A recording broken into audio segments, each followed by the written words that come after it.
Welcome to Command Control Power, the longest-running Apple consulting podcast. This is Joe, your host and co-founder. For over 10 years, we've produced weekly episodes featuring epic tales of tech support and troubleshooting, discussions about managing our clients and businesses, and interviews with colleagues and vendors. Our weekly podcast blends thought-provoking discussions on hot tech topics with solutions and anecdotes from the field. Plus, rediscover hidden gems here on the public feed, curated from our expansive archive of over 500 classic episodes.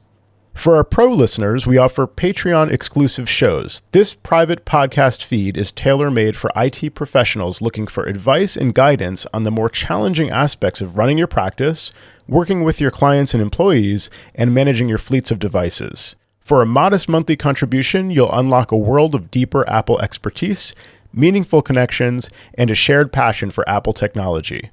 Simply visit commandcontrolpower.com and click support. You can preview the latest episodes and special content there, and you can instantly subscribe to the weekly patron-only episodes right in your favorite podcast app. Level up your consulting journey with the latest episodes, the most candid conversations, bonus features, and more. Join us on Patreon. And now on to the show. Welcome to another episode of Command Control Power. Just wanted everybody to see the sign there.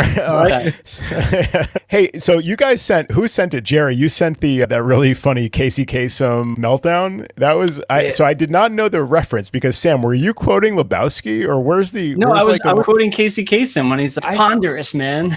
Yeah, I think the ponderous thing was quoted. I think that was used in The Big Lebowski, maybe. But I had never heard that original. It was really good, and it just reminded me. So, of course, that reminds me of the famous meltdown of Bill O'Reilly, which I know, Sam. The whole what does it mean to play us out? He's reading the script and he doesn't understand the phrasing of the end roll thing or whatever, and he's what does it mean to play us out to end the show? And he's swearing and losing his mind and stuff. And he's all right, and we'll do it live. So it's this whole meltdown and heroic save by Bill O'Reilly of reading out the show. Yeah.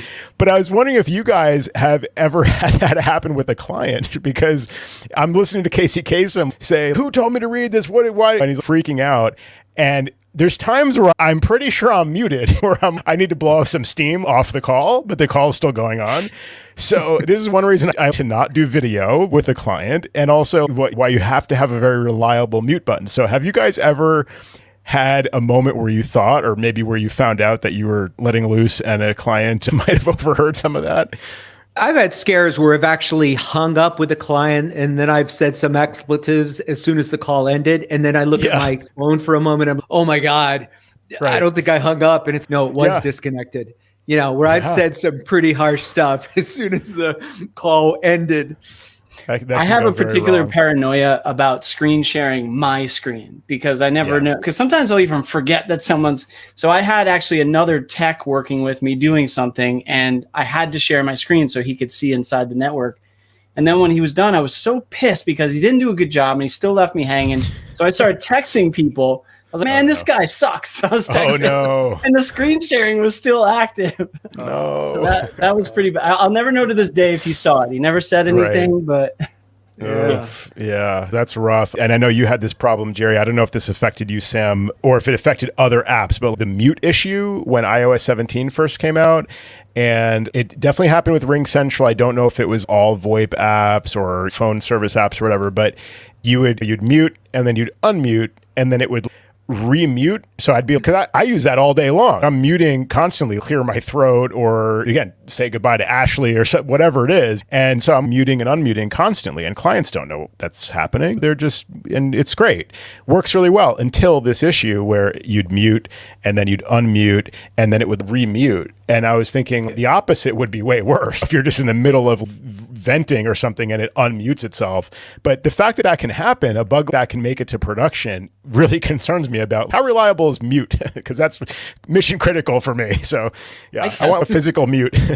And I've got a very needy cat. So my cat, as you probably have heard on the show, she'll be moaning the blues sometimes during a tech call, and you can't mute the cat. There's no cat mute that I can buy. There's not an show title. Yeah, that occurred to me with that thing you sent. That was really funny. But so Jerry, you called this meeting. Do you want to lead us into some of your major topics? From our Patreon show, we were discussing just as the show was ending. I think one of the last things I shared was a problem with going to a tech support professional at Vanguard, which is a mutual fund company here in the US. And it was procedurally, I wanted to get prices on treasury bills, right? And I must preface that it's not like I have all kinds of money that I'm throwing around every 3 to 6 months and buying new treasury bills. But my daughter, we had an investment for her that's going towards college. She's in college now. So we had minimum treasury that was coming up for reinvestment. And with Vanguard, it's a little tricky because you can't just check a box and say, automatically reinvest this again once it reaches its maturity date. And these are 6-month T-bills. So you have to go through these little steps to get there. And ultimately, I wanted to document it. So I got a tech support guy on the phone, and he was taking me through the steps, and I'm taking screenshots, go here, and then I was going to append them and then do some annotation and save it as a PDF. And we got to the last step where it was going to load in the fresh prices of the treasury bills that were coming up for auction. They call them coming up for auction, but you just go in there and you indicate a purchase, and that's just a term. And the screen wasn't popping up. The screen, there was supposed to be a refreshed window within the Vanguard account that I was logged into. Right. And he said, are you on a Mac or a PC? And I said, no, I'm on a Mac. He said, okay, I'd like you to go to settings, system preferences for, he said, what browser are you in? Safari. And every step of the way, I'm there. And what we had to do was enable cross-website tracking. I believe that's what they call it. So that box needed to be ticked off. And the reason why is because the Vanguard interface reaches out to an independent source to display this window within their secure environment. So the cross-website tracking needed to be enabled for the current prices to show up. And so as soon as I ticked it off, it reloaded, and the guys he said, that's amazing. He said, I've never had anybody quickly solve that issue ever. Because you must be some sort of a computer genius. I said, no, I actually do this for a living. So I know exactly what you go through when you probably lead people to solve this problem. And he was saying, interestingly enough, that in Google Chrome, I think he said it was the other way around, where I think he said you had to check a box because normally it's disabled as well. And I think I don't know out of the box whether Safari has cross-website tracking enabled or disabled, but he said whatever happens on Google Chrome, the default is just the opposite of what you would do on Safari. Gotcha. Yeah, it's a good one to know about because it started to affect me. I think, Sam, you had some more comments about the Microsoft portal, the admin portal. That's where I saw this issue. Yeah. Yeah, specifically with me, it was, and I think I'm not the only one, obviously, but when loading any of the subpanes of the Microsoft 365 admin portal, you can go to users and display the list of active users, or you can display the sub list. And then once you click on users, nothing happens. Nothing happens. It's right. Yeah. And then when you hit the refresh button, and I should have screenshot this, but it was the reload with protection features disabled, something to that effect. And when you do that and you reload it, then the page lets you go to any of the directories below. It's an ominous term, though, to disable protection. First inclination is not to do that. Yeah, exactly. And this, for some reason, I noticed this. Did you mention this, Sam, only in private browsing versus just regular? I actually do most of it in private. So we can do a live test as we're talking, but what do you see? And this, to that point, Chris Haver in the chat mentioned that containers, so he says Firefox with containers is a must when managing multiple tenants. So I use profiles in Safari now for the same reason, which I think we talked about a couple months ago when this came out or shortly thereafter.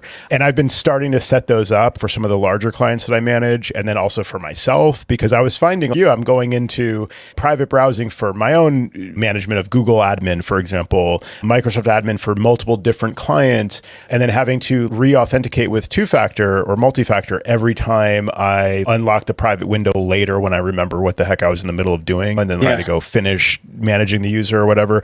So that definitely helps with this issue. But where I had seen this was in private browsing specifically. And the clue, so for a couple days, it was a real problem. And then all of a sudden, I noticed after refreshing the page or whatever causes that banner to come up at the top, you just basically do what a user would do. You refresh 3 times in a row, what the heck's going on? And then they display the banner. Okay, are things messed up? Try clicking here. It's great, thanks. So yeah, it's an interesting problem and solution because you do want that stuff to be secure in general, but apparently a lot of vendors are using, I don't know, other embedded or referenced, or I'm not sure if it's a frame or what the issue is, why I think it's a frame. It's a cross-site issue. Yeah. It's interesting. In Vanguard's case, it was a frame. Now, if you use profiles in Safari, Joe, does it honor that setting for one profile and the other you can disable it? Yeah.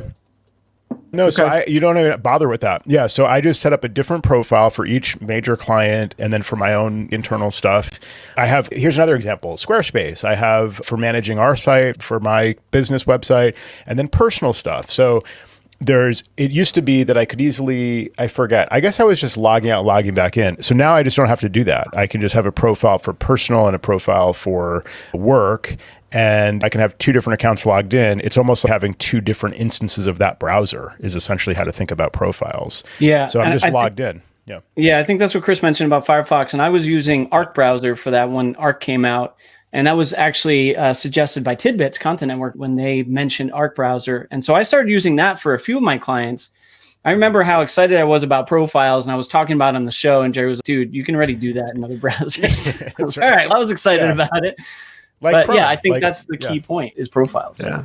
Totally. Yeah. That's the key. Because that avoids this whole, I think it avoids the cross-site issue because I actually haven't had that in a non-private window. So I think maybe in the private window, the protections are higher. So that may be the root of why we're starting to see this with specifically Microsoft Admin. But yeah, profiles for the win across the board. It just makes it much, much easier.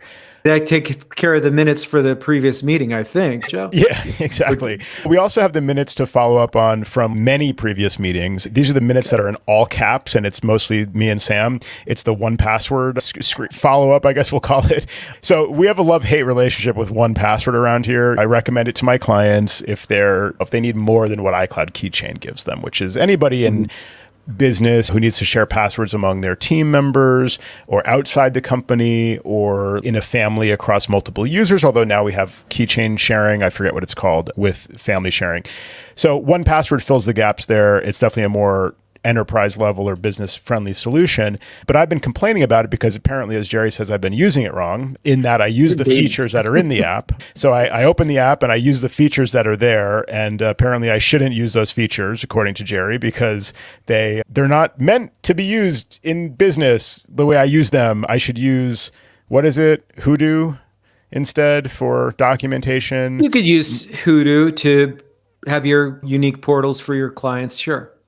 But you're trying to save money. You get 1Password for free. I get it. You've got a lot of overhead traveling around the country, going to all those rock and roll concerts that you go to. Where's my tool beanie? I should be wearing it. Yeah. Okay. This is a comment, by the way, not from someone in the chat, but from our very own Jerry.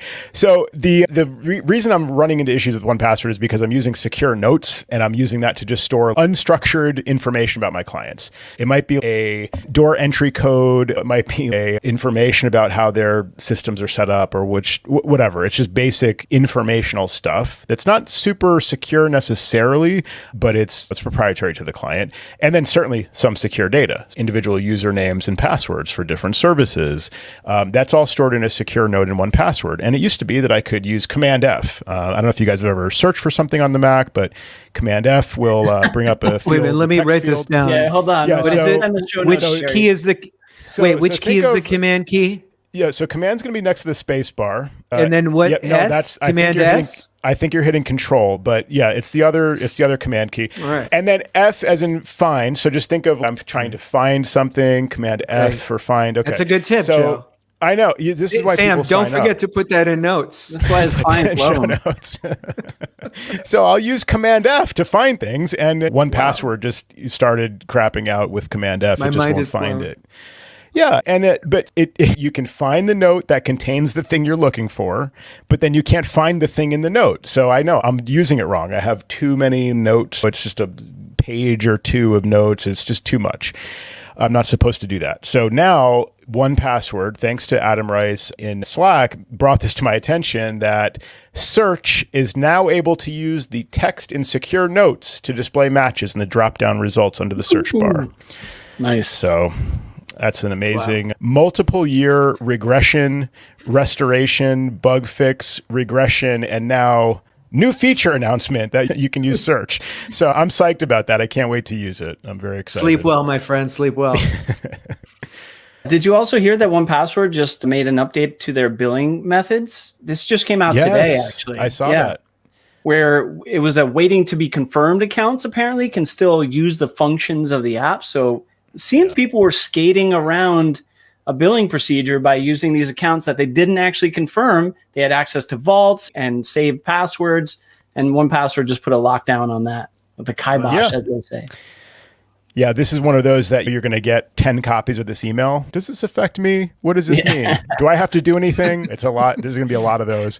Exactly. And it's understandable. It's who can parse this stuff, and they want to know, am I going to pay more? What's happening? And it's probably 1% of 1Password users, to your point, Sam, were taking advantage of this feature. Somebody figured out, oh, guess what? You can invite someone, and then they can just start using the app, and you don't have to ever confirm them, and you'll never have to pay. Which sounds, that's where I want my passwords, in some kind of limbo state. That sounds great. Let me just do that for 10 years. So 1Password, we're not allowing that anymore. What they probably should have done is just send this email to people who have that on their account, any unconfirmed users. If you don't have one, why bother people with this change? Yeah. Number two, maybe give everybody one user. I'm sure that not everybody's doing it on purpose. Maybe it's the people that have 10 unconfirmed users that you need to pick up the phone and call and say, stop ripping us off. Anyway, it's just there's always this noise in the industry of changes. And anyway, I just get annoyed with this stuff because there's so many, every day there's something changing, and it's for us to address it for free, basically. So anyway. Truth. That's a good point. All right. I need my time. I got a whole sheet of stuff right here. Wow. All right. It out. You wrote it down? I guess the issue is not with your printer. Yeah. You should have stored it in secure notes in 1Password. That would have been easier. I did not want to flip back and forth because I know I'm being videotaped. There's the antiquated term. I love it. I know. On the VCR, using Foxfire. Yeah. All right. I've had for many years custom builders, small installation for workstations. And for many years, they had been using Parallels, virtualizing Windows to use a version of QuickBooks that they could itemize. So there was never any parity with the Mac version of QuickBooks to the Windows version, and they needed some of the custom features that were built into Intuit Desktop for Windows. And that's a whole nother thing. Actually, Intuit just sent out an email saying that they're not going to allow people, I think in June or July, to buy new copies. So if you're an existing user using Windows or Mac desktop of QuickBooks, you can renew, but they're not going to allow new licenses, which I thought is pretty telling. So handwriting's on the wall for QuickBooks. But anyway, they want everybody to move to the cloud and have recurring fees. So these users that are one of my clients for many years, they've been on a managed service plan and they pay their bills. They're good Yankees, but they're thrifty. So we've had some new equipment that we've recently updated. But QuickBooks, the version of QuickBooks they were using had been out of date for quite a while. So they were on Windows 7 and I think most of the computers were on Monterey. So even the Macs weren't even supported. And so we, at some point, upgraded them away from and moved them to SSDs on the iMac. So we had them upgrade to iMacs. What better time, right? The M2 iMacs, sir. And we got them tricked out with terabyte drives and loaded up as much RAM as we could. And we bought all brand new versions of Windows 11 Pro. And so we have this existing, we couldn't move over any of the virtual machines because that's something that you can't do with Windows 11 and installations of Parallels. You guys are aware of that, right? I haven't dealt with Parallels in a while. So okay. I was not aware of that. So you were using Windows. We're using Windows only exclusively for QuickBooks. So we backed up QuickBooks and we moved it to the new version on the primary machine that we're calling the server. Now, the way we had this set up is QuickBooks can go into multi-user mode. And that worked flawlessly. And again, we're talking about people who are not really sophisticated users. And they would put their Parallels installations in coherence, which meant that they didn't see all the other Windows jazz. They just saw the QuickBooks app working there. And I rarely got calls. I go in there once a month. I make sure everything's been updated on the Windows side, on the Mac side, everything's good. So we move them over to this new version, and we install the virtual machine on each one of the ones, Windows 11, and we install the licensed copy of QuickBooks 2024. We put the primary base computer that we're calling the server in multi-user mode, and we're able to get the workstations to communicate with it. And it looks like everything's working, and I leave them and I say sayonara and let me know if you got any problems. So along the way, they were mentioning that they were getting, I'd get an email or a text. The issue with QuickBooks was that all of a sudden, without warning, one of the workstations would abort. Not the primary one that had all the data that was acting as the server and that the primary office manager was working on. So I was looking at things like network things, possibly Windows energy saver settings, power settings with Windows. Maybe the machine was going into Hibernate. I don't think Hibernate exists now in Windows 11, but screen sleeping, all the things you possibly could think of. And I was able to look at this all remotely because we support them with Adigy, and I'm able to remote into the machines. I have full access and test things over the weekend. And I would get these intermittent aborts. And I couldn't figure it out. And the owners of the company were saying, geez, what's going on here? And I don't know. We jumped forward from a very old version of Parallels, or one that was 3 or 4 iterations back. And now we're on this new version of Parallels, but everything should work. And I was just up a tree. So I got to spend more time with it over this weekend. And it was the darndest thing. So I'll tell you what it is. So and you would think that I would be able to spot this right away, but I wasn't looking for it because this feature did not exist in the old version of Parallels. And I never had to address this feature before with any of my other clients that use Parallels because there's not a lot of them. So here's the big buildup. So there's a setting, in options in the core functionality of Parallels where by default, it will pause Windows, and you can choose the amount of time you want Windows to pause with a drop-down window, but the default is 30 seconds. So if they determine that the computer's idle for 30 seconds, it'll pause Windows. And the reason why they do this is because it says that it'll extend the Mac's battery life. Yeah. And this is on by default. So of course I saw it, this is it. So I check the box on all the workstations, monitor it for 48 hours. Never had a problem with these spontaneous aborts that QuickBooks was doing where the workstations were getting kicked out. So that's great. Nice. Yeah. So and again, this is not a hooray for me story, but there's a larger question here of why is software written to assume that this is the case, that you're working on a mobile computer? Yes. Shouldn't the default be to have that disabled? And the reason why I bring this up, and this is a sticking point for me, is, and I've been in the heat of battle, I mentioned this to you guys prior to the show, is I've been working on iMacs, and there's been a couple of times where we've needed to do an update. And on the fly, I've seen a little pop-up from Apple on, I believe, Sonoma that says, make sure your MacBook battery is above 50% before performing that update. Why are we seeing that on an iMac? Yeah. And that would make the user say... Jerry, that's because Apple cares about your privacy. So they don't even want to know what kind of Mac you have. They don't want to know if it has a battery. They just want you to feel really private. We don't even know... Is this even a Mac? We can't tell. Who can tell? So, yeah. But no, in all seriousness, so that's an interesting wrinkle that it can't, sometimes Apple just gives you this incorrect status of it's on battery when it doesn't even have a battery. I wonder if that's it. Maybe we should leak this to the press. Apple's going to come out with a battery-powered iMac in the next version. Sometimes they put the code in ahead of time, so it could be getting a battery-powered M4 iMac. We should just leak it right here to the press. We got a scoop. We got a scoop. Yeah. But no, so I'm glad you're responding this way though in general, because I feel like this industry has so much more work to do. And I harp on this all the time, but personal computers are not new. Mobile devices are not new. We've had PCs for 40 years or whatever. We've had iPhones for 15 plus years or whatever it is. It's got to be, almost 20 now? It's 18 years or something like that. So, okay, at some point, there needs to be some self-healing. There needs to be some auto-remediations, some kind of thing where you keep people out of trouble. Why?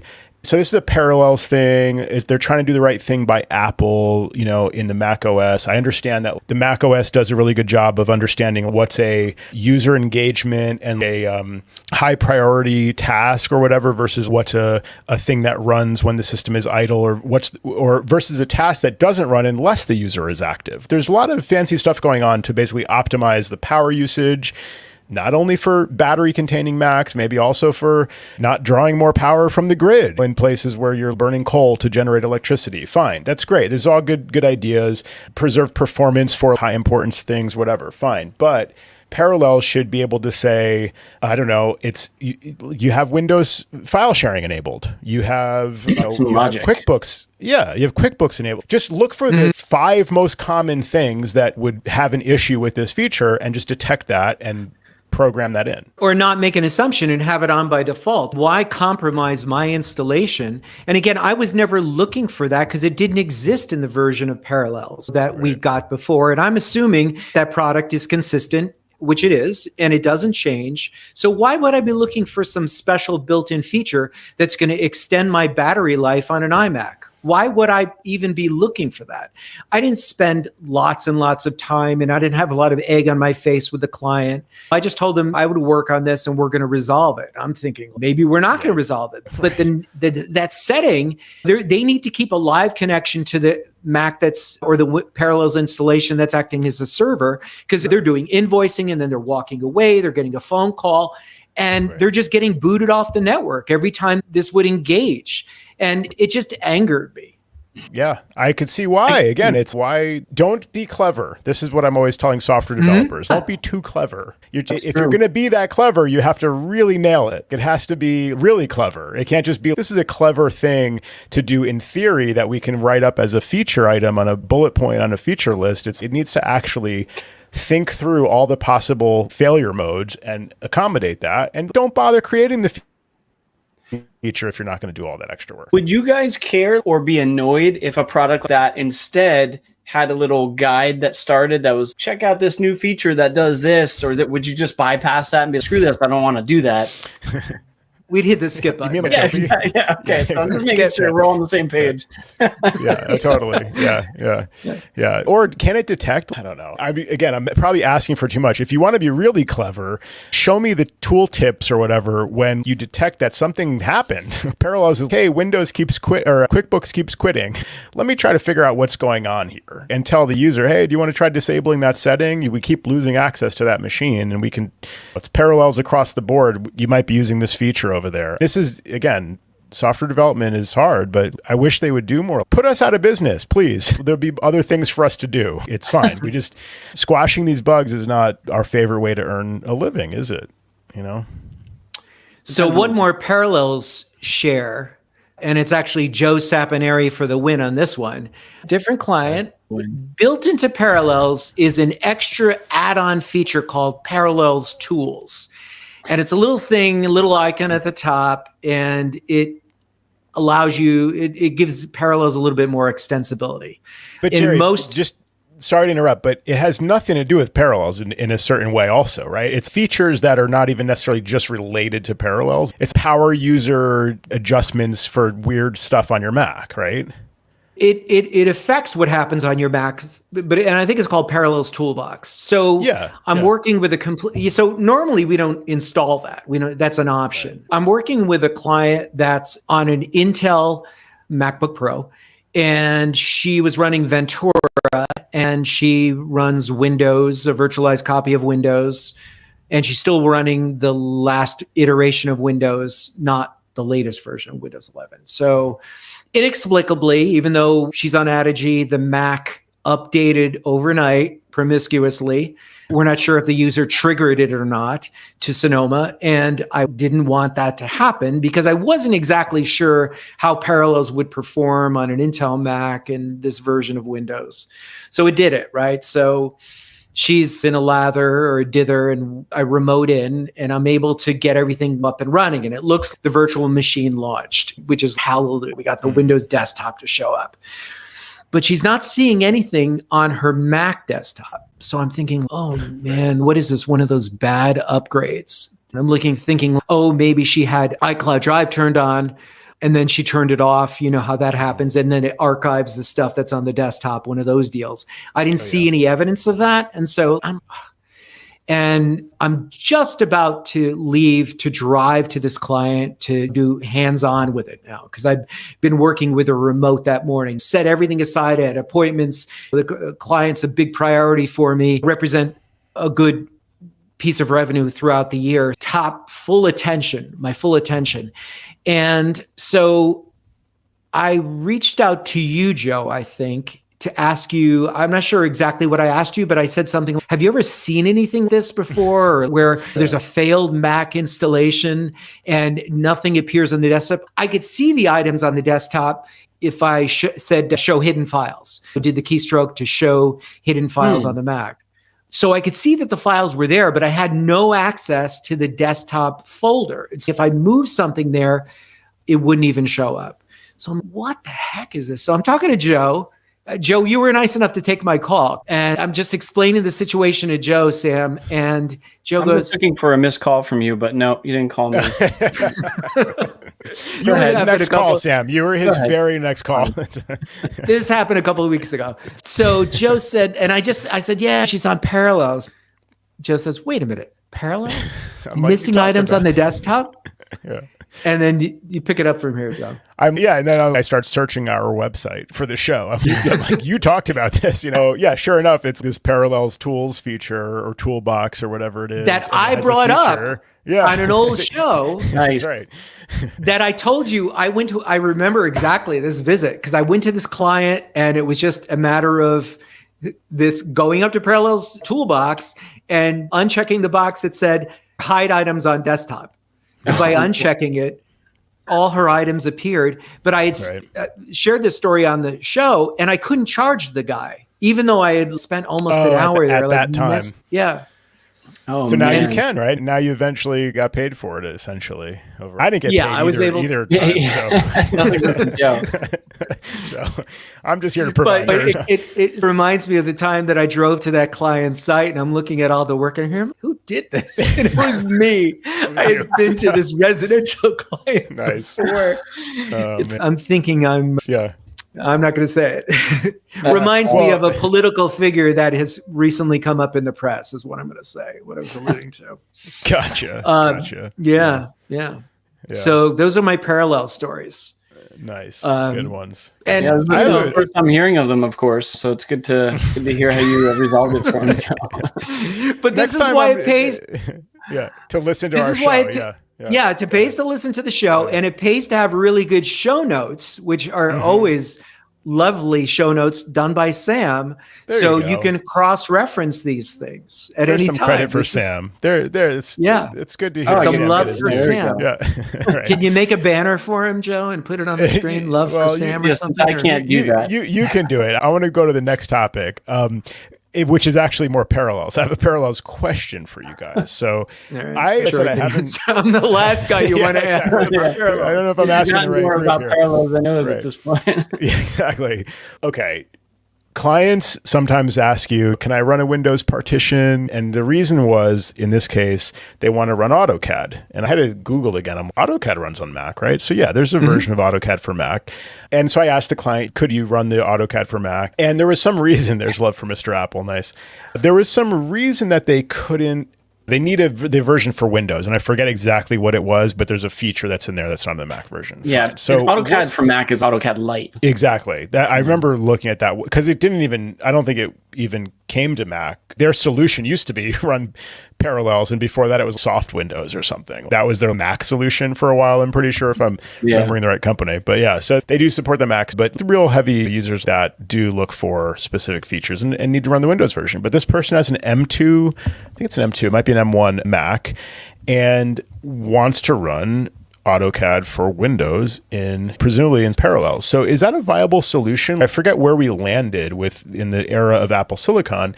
Does AutoCAD have to support the version of Windows that runs on ARM? Is that a requirement, or is there emulation that happens in Windows where it can run the Intel compiled apps? on the version of Parallels that runs natively on the Apple Silicon machines. I'm watching you guys both Google right now for the answer. Thank you. No, I'm just joking. So what's your experience lately, Sam, with Parallels and stuff? And yeah, Jerry, besides QuickBooks, where do you guys see this come up? We're running Windows on the Mac anymore. I'll chime in and say that I don't really anymore. Maybe it's because we've started to shy away from it in a way where we used to always be like, yeah, sure, you want to run Windows stuff? Get a Mac still and put it on here. And now, all right, get a Windows device if you really need it. The reason for me is because the only clients that I have that need that are CAD users. So I don't want to deal with I know CAD or AutoCAD rather, is very heavy-handed, needs a lot of processing power, a lot of memory. Yeah. So I'm sure Apple Silicon could do it because of the power behind it, but I haven't bothered, and I just go straight up PC in that sense. As long as it supports Windows 11 AutoCAD in this particular case, then it's going to run fine. And I can tell you that Windows 11 Pro runs really fast. It blazes. Reboots are crazy quick. All right. That's good info, because a lot of times it's a question of support. A vendor will see that you're running their software in a VM on a Mac and just say, we disclaim all responsibility for this, because who knows? Sometimes you can still get support, so maybe it's not a deal breaker.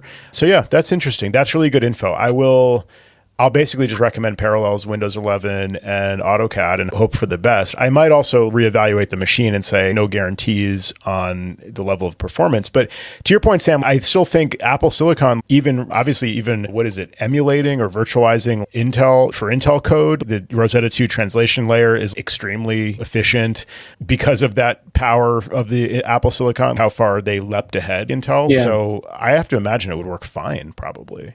I would be curious to hear after the client implements it to see what their feedback is, because it's not like I've had a big need for this, but I'd be curious to know. So the next time, hey, this can, not based on my experience, but a colleague, this can be a viable solution. That's a great point, Joe. I was really dreading getting into some sort of conversation with Intuit technical support and trying to mask that we were virtualizing it, because I knew I would get into discussion where they would just, you say, throw up their hands and say, we don't know.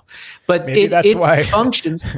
Yeah, maybe that's why Parallels Toolbox exists, so you can just hide the Mac desktop and then they won't be any the wiser. Pretend you're on Windows is one of the features for masking that for vendors. Yeah, I wonder. Well, Joe, you're tapped out of your stories, man? No, I'm Joe tonight. I've got a whole yarn. Let it rip. Yeah, spin us a yarn. All right. So we've got a couple of medical offices that we still support with Mac Practice, and Mac Practice merrily rolls along. And if you don't know anything about Mac Practice, their program is hosted on a server computer. So you designate a Mac Mini, M2 headless, or a Mac, some sort of version of a Mac Pro, and talks to workstations. But what's the recommended way to back up Mac Practice, Jerry? Just because if you're running this on a Mac and you've got all your data there, how do you? I'm just curious. How do you back that up? I believe we have a banner for this particular technology that you might be referring to, Joe. I think you're probably talking about Dolly Drive. I had it at the ready. Yeah. So one of us had to derail your story and bring that up. It's just a requirement. I was like, do I interrupt him and say it? All right, we're going to retire that banner now for a while. I'm sure you're if it's on the drinking card, though, please drink up. Yeah, and please continue, Jerry. What about Cloud Miro? So you didn't even mention that. That'll be the new banner. You just did, so I think there you go. All things being equal. So Mac Practice, they're in Nebraska, and they do a lot of the development, I think, for their program here in the US, and then they outsource their support.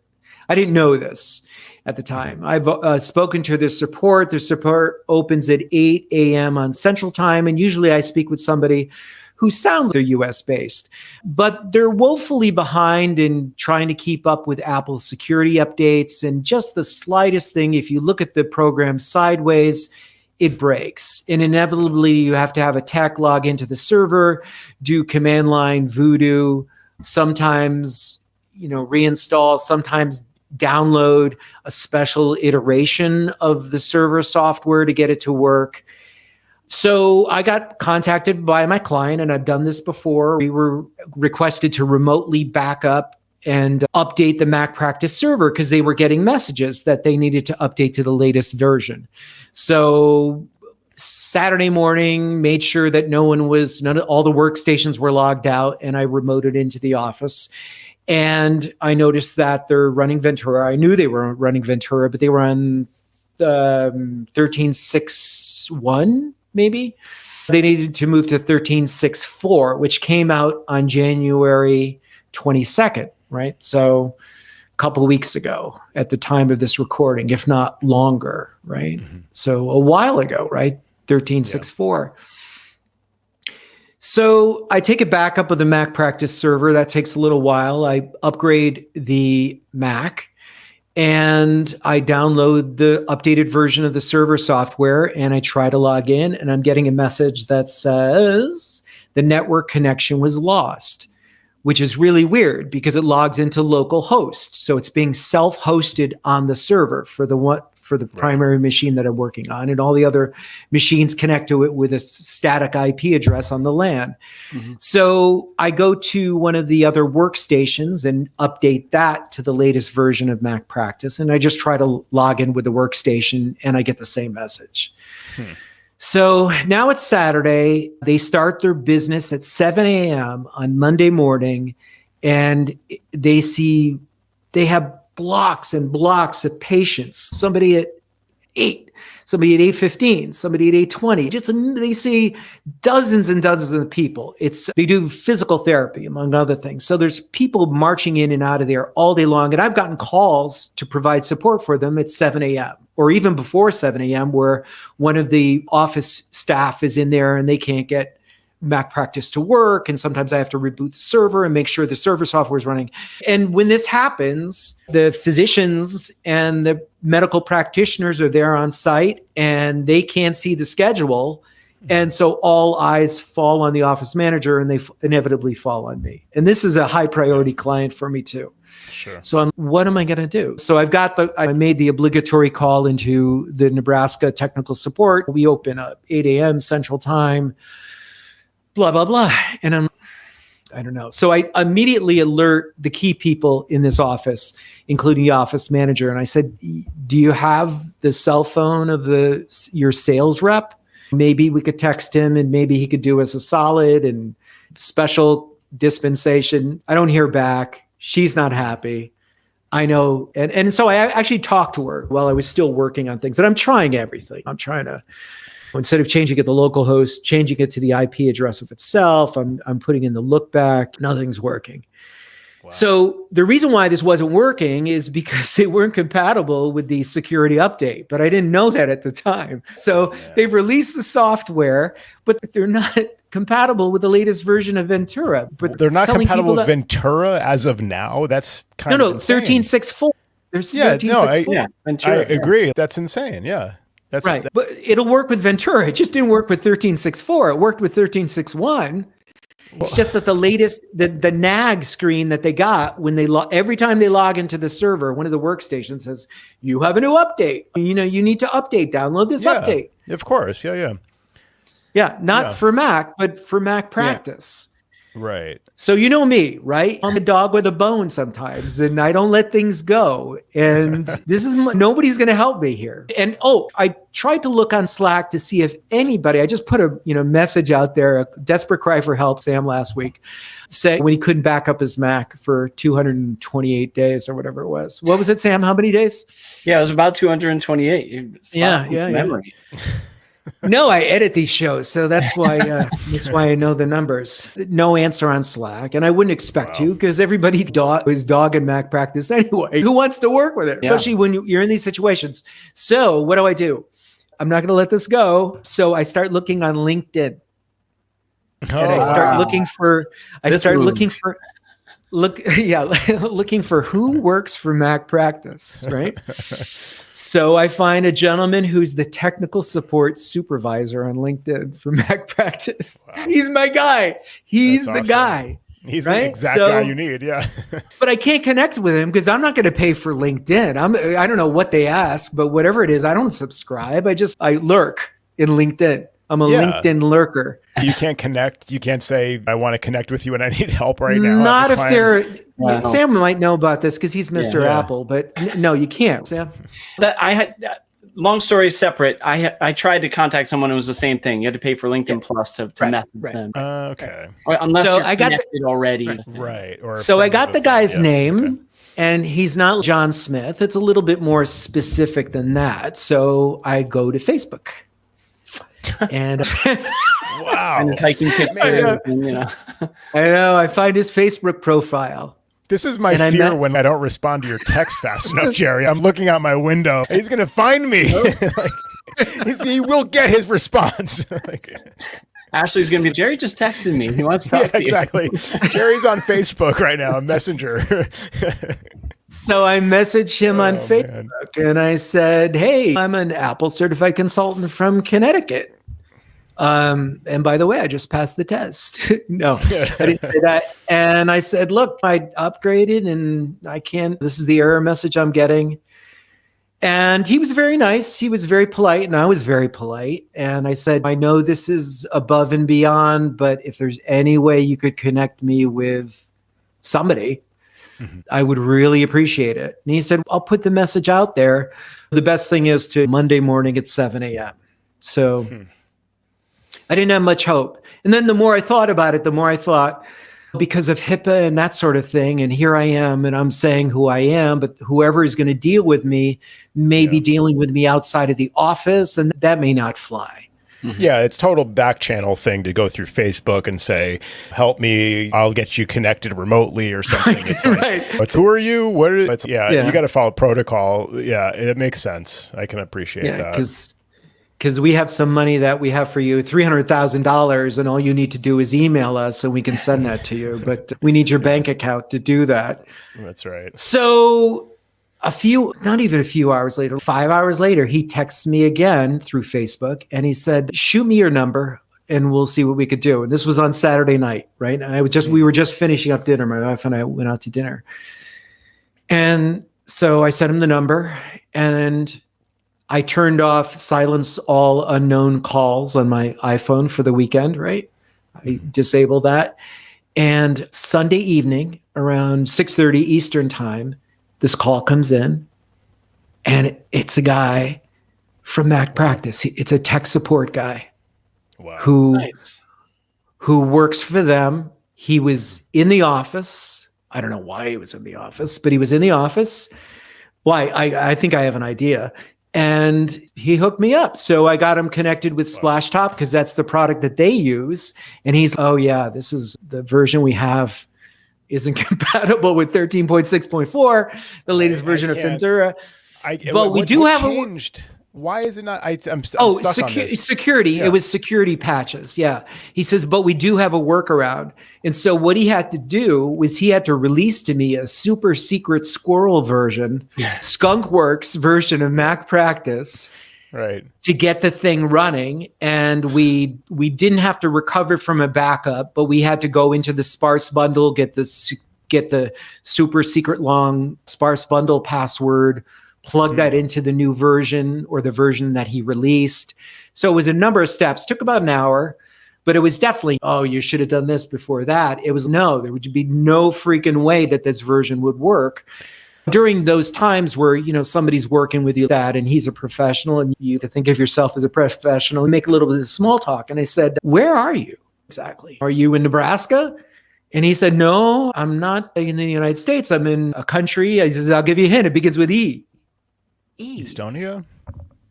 That's what I said. I said Estonia. Yeah. He's in Egypt. Wow. And they've been performing technical support. They don't write code for Mac Practice he said he's been working with this company for 3 years, and they've been doing Mac Practice technical support even longer. So when they open up 8 a.m. Central Time, his day starts at 4. Sam, you're going to feel terrific after you hear this because you're always complaining that you're working too hard. This guy's day starts at 4 o'clock in the afternoon and he finishes up at 1 a.m. Wow. That's because it lines up with their support hours. Right. And when he was helping me at 7:00 on Sunday night, it was 2 a.m.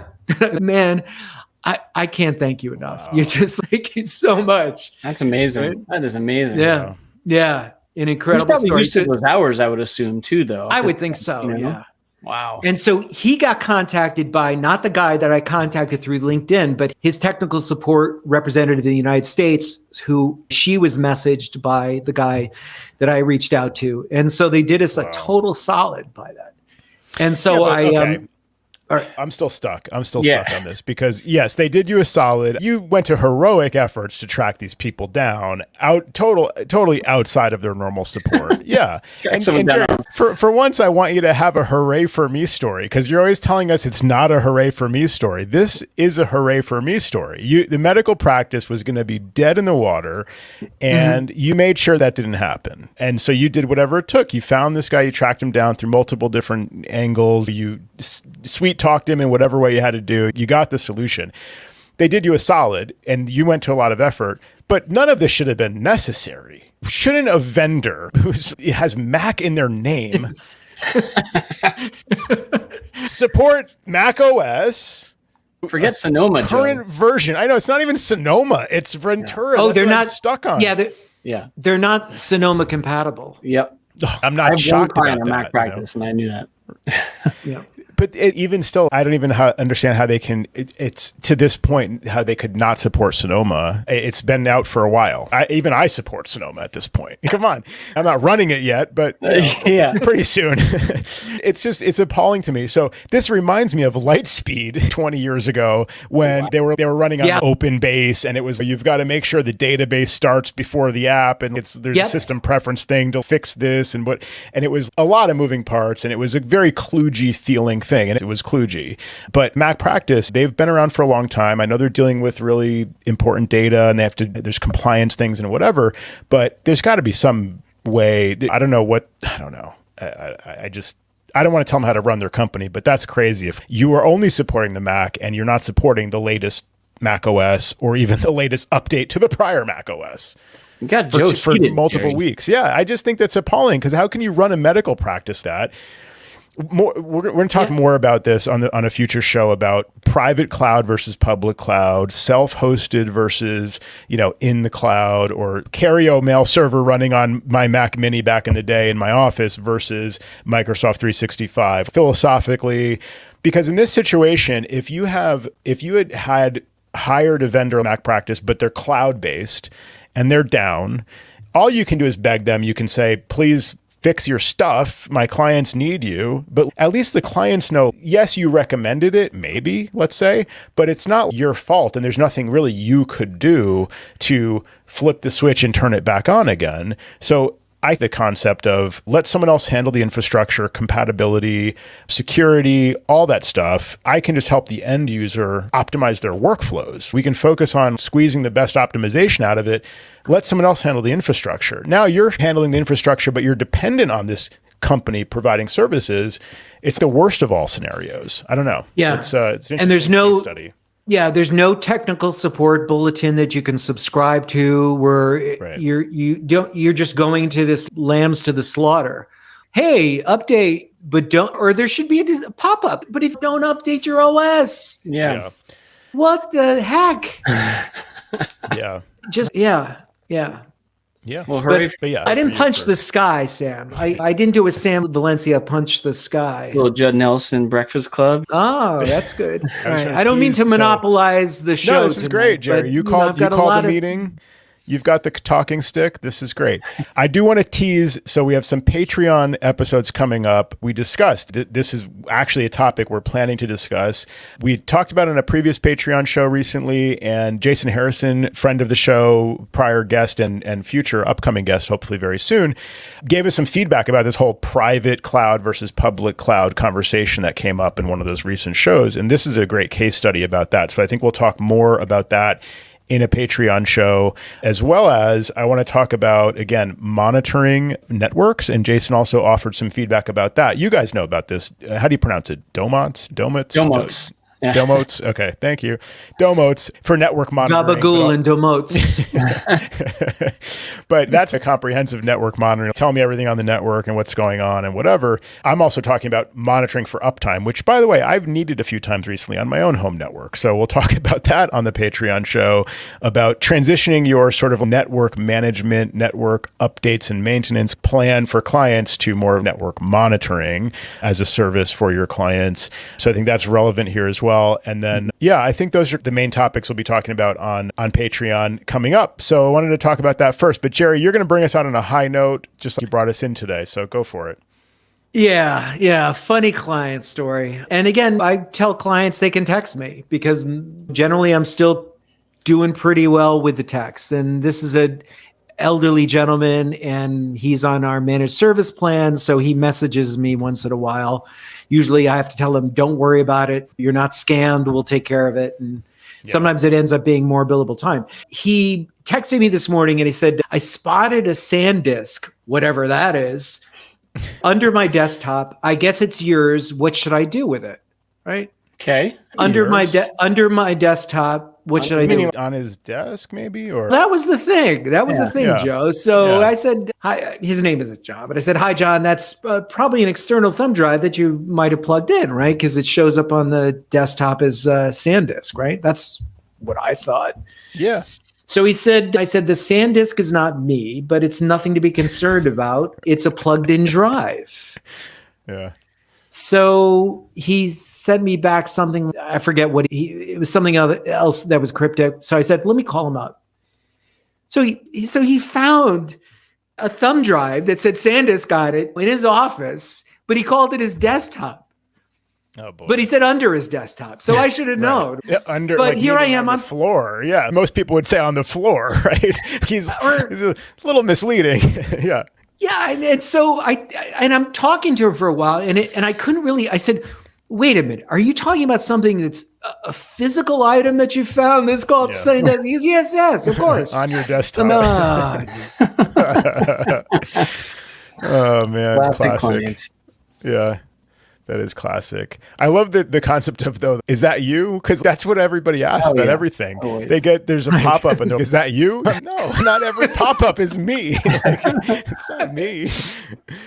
Yeah. Or you probably know this already, but I've got that SanDisk icon on my desktop. Right. Yeah. Exactly. Like, yeah. What? I don't know anything. Should I know this? I don't remember this. What are we talking about? Yeah. Oh man. And it's even harder when you have a team, right? Because then they're telling you something. You told me this, and this probably happens to you, Sam, and you're like, now I need to find out if someone told them that or if they just made this up. So they think I told them, I didn't tell them. Maybe it was Tim, probably not, but it's even worse for me because I have a Sammy on my team. Yeah. Half the time, hey Sammy, you said this. No, I didn't. Right. I would never say that. I've shared this on the show. You don't even need a team. I had that client who said to me, you told me never to update. Never update. I'm like, what? Yeah. Oh man. Yeah. It never. Especially if you run Mac practice, never update. Yeah, that's actually good advice in that case. Good policy there. Right. That's a really good policy. I love at the end of a long call, be on the phone for an hour with the client. They'll say, "All right, thanks, Tim." And I'm, I can't even get credit for this. Just gave him all this value, and Tim gets credit. Oh man, it's the joys of having a team.